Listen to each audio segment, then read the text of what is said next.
Saint کا اجلاس جاری ہے. شبلی فراز اس وقت اظہار خیال کر رہی ہیں. ڈسپیئر ہو گئے ہیں, نظر نہیں آ رہے. اب ہمیں نہیں پتا, ہمارے حساب سے یا تو وہ زندہ ہیں یا مر چکے ہیں.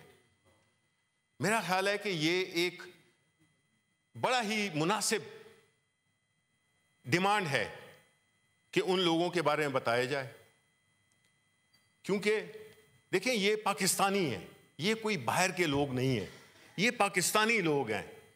اور وہ انہوں نے جو احتجاج میں شرکت کی تھی وہ اس بنا پہ کی تھی کہ ان کو اپنا مستقبل نظر آ رہا تھا. وہ اپنے مستقبل کے لیے کر رہے تھے کہ ایسا ماحول جس میں کہ تاریکی ہو, اس کے لیے خاص طور پہ نوجوان نسل جو کہ اس ملک کی میجورٹی ہے, وہ اپنے ایک جمہوری حق کو استعمال کرتے ہوئے پروٹیسٹ کیا.